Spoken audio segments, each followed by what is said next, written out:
intrastate and interstate transaction with some charges।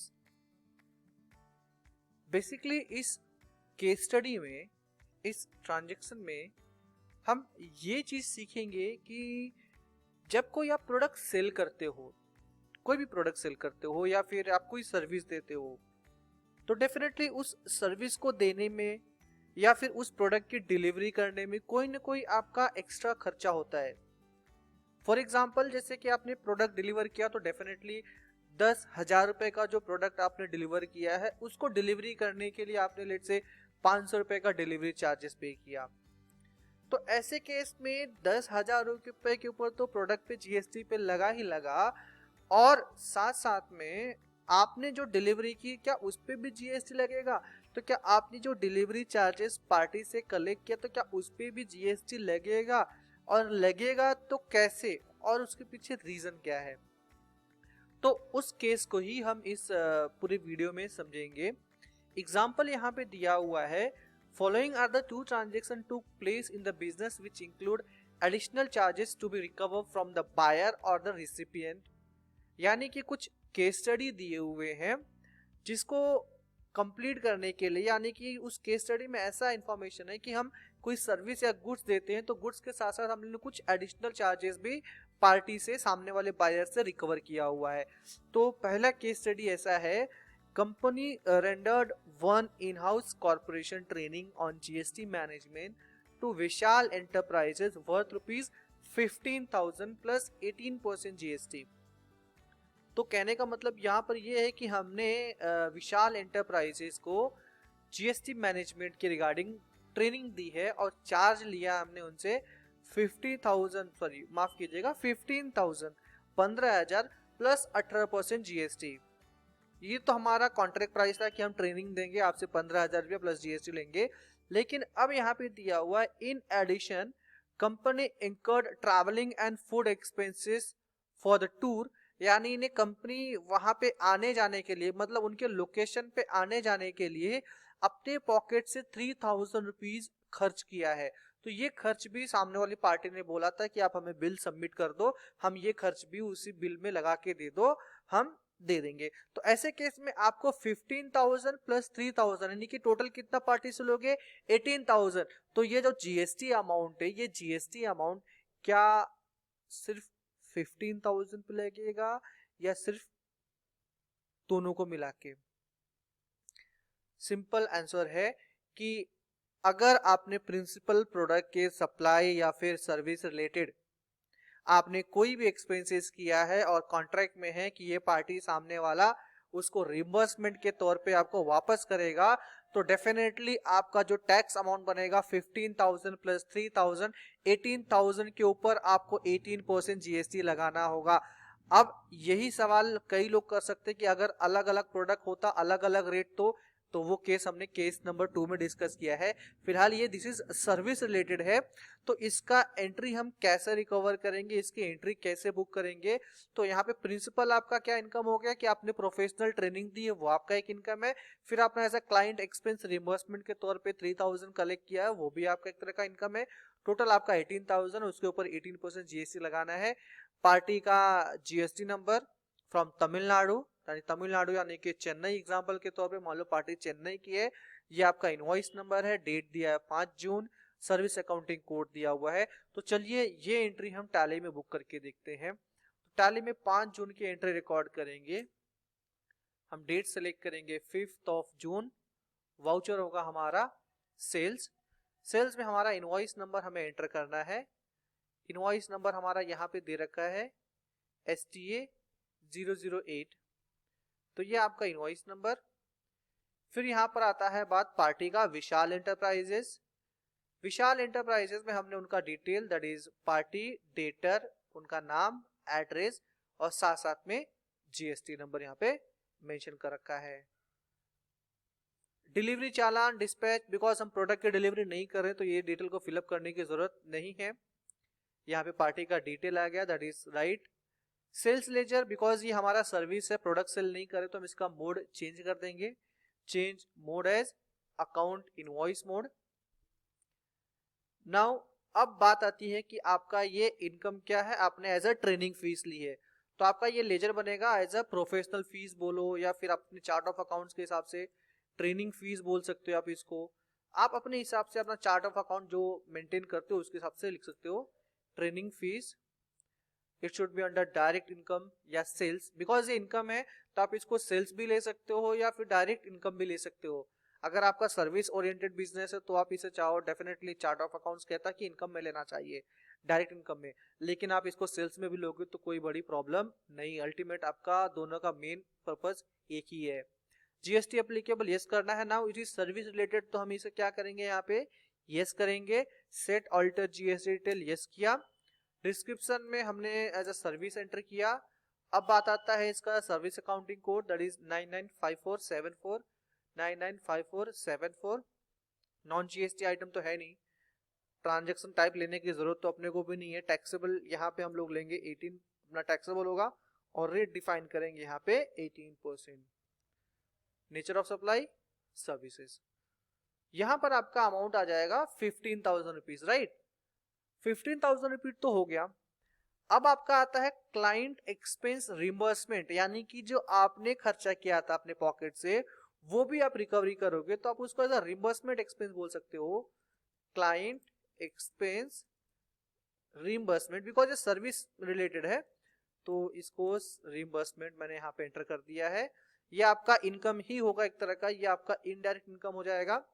लेकिन इस client expense reimbursement में ये आपका देखा जाए तो कोई सेपरेट इनकम नहीं है, हालांकि उस प्रिंसिपल सप्लाई से रिलेटेड आपने इसको एज ए कॉम्प्लीमेंट्री के तौर पे ये भी रिकवर किया है, तो इस केस में आपका इसका कोई डिफरेंट सैक कोड जनरेट नहीं होगा, इसका कोई डिफरेंट जीएसटी रेट नहीं होगा। जो प्रिंसिपल सप्लाई होगा, जो प्रिंसिपल सर्विस होगी, उसके अकॉर्डिंग ही इसका जीएसटी रेट सेट होता है, इसलिए यहाँ पे इसे हम करेंगे जीएसटी एज नॉट अप्लीकेबल और यहाँ पे ऑप्शन सेलेक्ट करेंगे include in accessible value for calculation GST. अगर आप गुड्स के लिए यूज करना चाहो तो गुड्स के लिए, सर्विस के लिए तो सर्विस, अगर दोनों के लिए तो दोनों। बेसिकली ये सर्विस के रिलेटेड तो मैं सर्विस डाल दूंगा यहाँ पे, और यहाँ पे अमाउंट मैंने एंटर कर दिया 3000। नाउ सी, अब यहाँ पे देख सकते हो कि यहाँ पे 15 प्लस 3 18,000 हो चुका है। अब आपका टैक्स लगेगा, that is IGST. IGST is now 3240, यानी कि आपका टैक्स अमाउंट 15 प्लस 3 18,000 पे 18% लगा। अगर आप देखना चाहो तो कैलकुलेटर पैनल में 18,000 इंटू 18% इज इक्वल टू 3240, ये आपका टैक्स अमाउंट कैलकुलेट हो गया। बाय डिफॉल्ट यहाँ पर हो जाता। अगर मैं यही अमाउंट को यहाँ पे निकाल दूं तो आप देख सकते हो टैक्स अमाउंट यहाँ पे चेंज हो गया है। तो प्रिंसिपल सप्लाई के रिलेटेड आपने एज अ रिम्बर्समेंट के तौर पे पार्टी से रिकवर किया है, तो डेफिनेटली उस पे भी जीएसटी आपको पे करना पड़ेगा। अगर आप नहीं पे करते हो तो जीएसटी ऑडिट में ये क्वेरी उठेगी और आपको ये लायबिलिटी विथ इंटरेस्ट के साथ पे करना पड़ेगा, because this is against compliances. So ये एंट्री को मैं यहाँ पे कर देता हूं save. Being training fees service bill raise with reimbursement, done.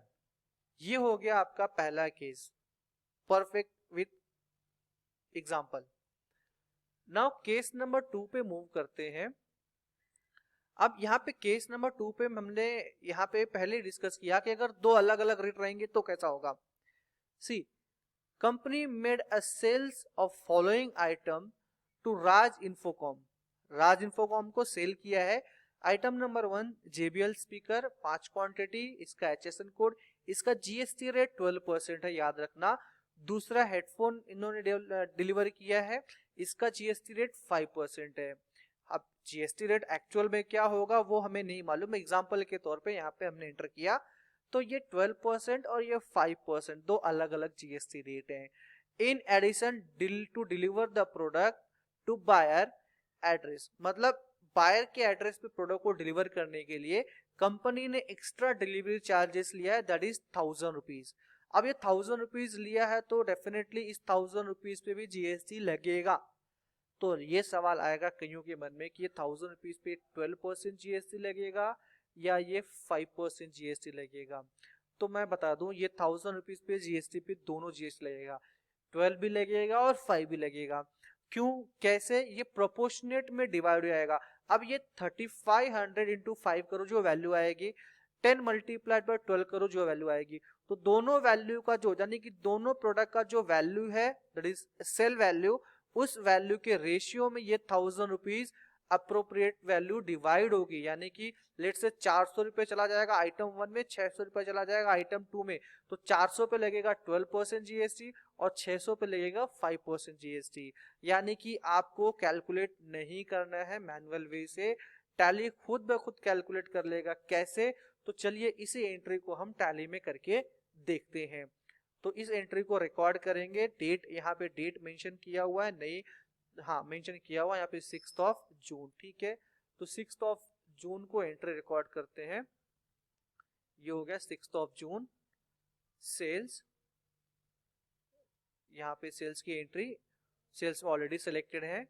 हम इस बार मोड चेंज करेंगे, इसका as a item invoice mode पे एंट्री लेंगे। तो change mode as a item invoice. यहाँ पे हमें इनवॉइस नंबर मेंशन करना है, तो दैट ऑब्वियसली बात है जो लास्ट नंबर होगा उसी का अगला नंबर होगा। बट आप देखना चाहो कौन सा लास्ट नंबर, तो कंट्रोल आर प्रेस कर सकते हो। तो इट वाज 8, आप डेफिनेटली आप इसे चेंज कर सकते हो एज ए 9 के तौर पे। मैं यहाँ पे 9 कर देता हूँ।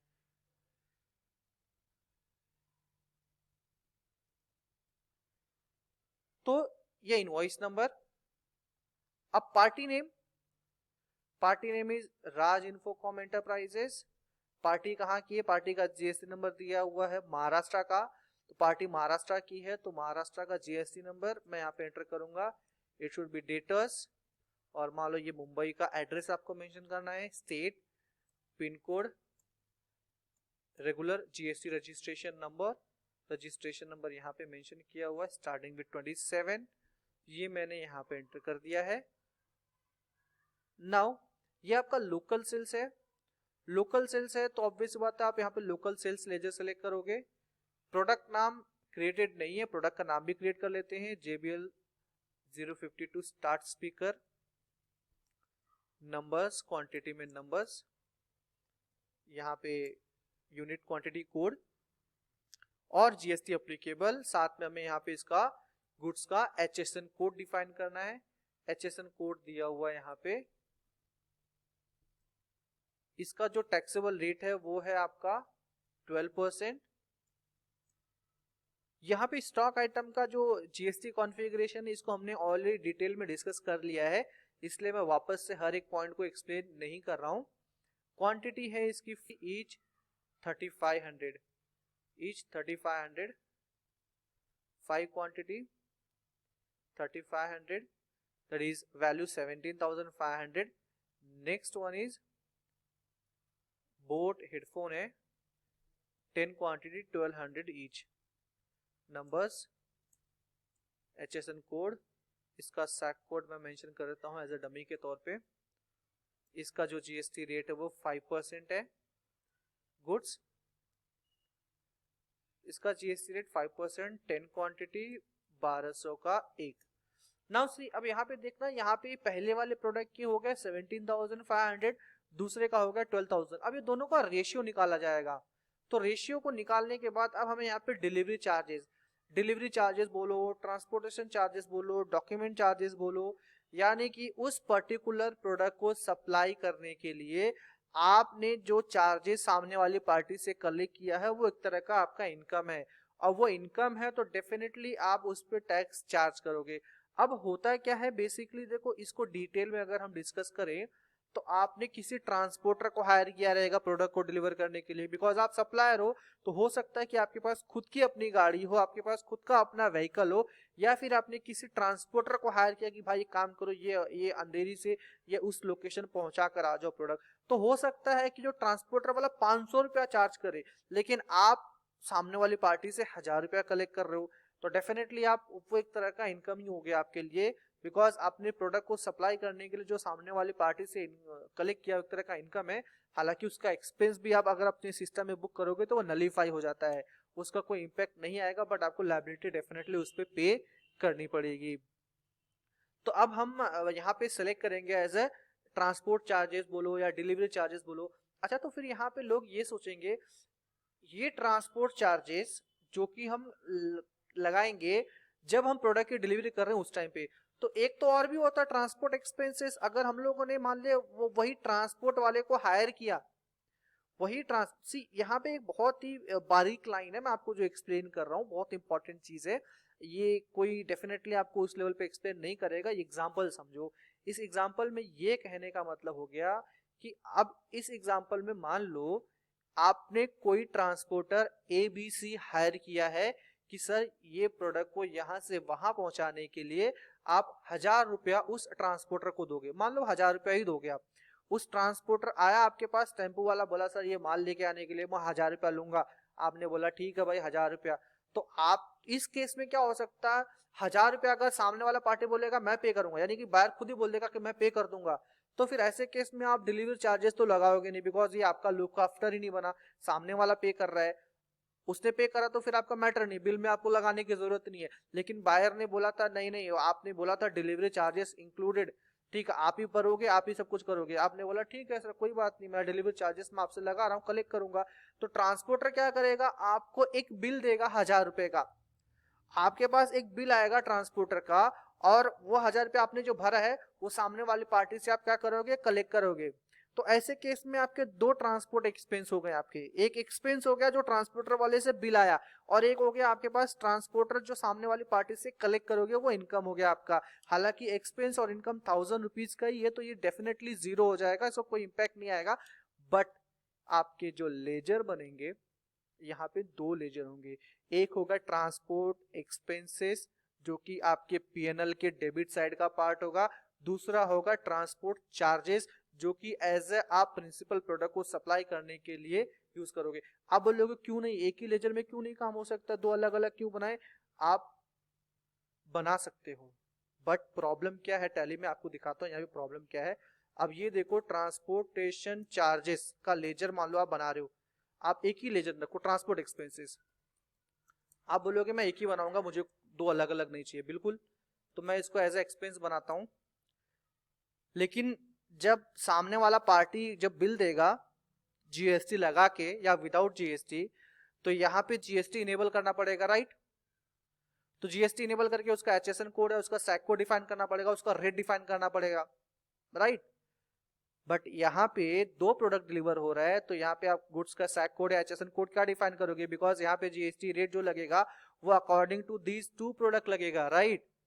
इसीलिए यहाँ पे आपको ये क्या करना पड़ेगा, नॉट अप्लीकेबल। और दूसरे वाला जो ट्रांसपोर्टर का बिल आएगा उसमें आपको अप्लीकेबल करना पड़ेगा। इसीलिए यहाँ पे दो लेजर होते हैं। यही चीजें मैं आपको एक्सप्लेन करने की कोशिश कर रहा हूँ। अगर यहाँ पे कुछ क्वेरी रहेगा तो डेफिनेटली आप मुझे कांटेक्ट कर सकते हो, I will explain it in more detail. मैं यहाँ पे बाय डिफॉल्ट ऐसा नो रखता हूँ, GST यस, असेसेबल वैल्यू को मैंने यस कर दिया, both for goods and service. तो यहाँ पे मैंने 1000 रुपीज एज ए ले लिया। अब प्रोडक्ट का टैक्सेबल वैल्यू हो गया 30,500, output CGST and output SGST। अब आप प्रोडक्ट का टैक्स कैलकुलेट करके खुद ब खुद देख सकते हो कि GST का अमाउंट 30,000 पे काउंट हुआ रहेगा, 30,500 पे। ये 1000 रुपीज इसमें से 17.5 के रेशियो में यहाँ क्या रहेगा, 12.0 के रेशियो में यहाँ पे क्या रहेगा, ऑलमोस्ट यहाँ पे पैसा क्या रहेगा 650 के आसपास, और यहाँ पे 350 ये अमाउंट इंक्लूड हो गया। इस पे अमाउंट टैक्स 12%, इस पे 5%, और ये एंट्री आपकी यहाँ पे मैंने कर दी सेव। लेकिन सेव करने से पहले मैं आपको एक चीज दिखा दूं कि आप चाहते हो कि जानना कि टैली ने टैक्स कैसे कैलकुलेट किया, तो यहाँ पे ऑप्शन दिया होगा मोर डिटेल में आप जा सकते हो। यहाँ पे मोर डिटेल, पहले टैली ERP9 में अगर आप यूज करते हो तो यहाँ पे टैक्स एनालिसिस का बटन आता था। आप यहाँ पे जा सकते हो मोर डिटेल। मोर डिटेल में यहाँ पे ऑप्शन आएगा GST टैक्स एनालिसिस। यहाँ पे क्लिक करके इसको डिटेल में कर सकते हो। डिटेल देख सकते हो, यहाँ पे ऑलमोस्ट 600 रुपए आपका प्रोडक्ट ए में चला गया और 400 रुपए आपका प्रोडक्ट बी में गया, जिसपे 5% GST लगा और पहले वाले पे आपका 12%। सी ट्रांसपोर्टेशन एक्सपेंसेस यहाँ पे ऐड हो गया प्रोपोर्शनेट वैल्यू में। यही चीजें मैं आपको एक्सप्लेन कर रहा हूँ, इसीलिए आपका ट्रांसपोर्ट एक्सपेंस अलग, ट्रांसपोर्ट चार्जेस का लेजर अलग बनेगा। अब इस एंट्री को हम सेव कर देते हैं। सो ये हो गया आपका case study complete on raising any service invoice whether it is intrastate or interstate with client expense reimbursement or with any kind of delivery, transportation, documentation charges which is recoverable from party along with the same invoice. Same invoice में इसलिए अपने को tax तो definitely collect करना ही पड़ेगा. It is as per GST compliances. लोग गलत करते हैं बट आपको एक्सप्लेन करना है कि what is the correct way and how we can create our chart of account accordingly. So let's move to the next topic.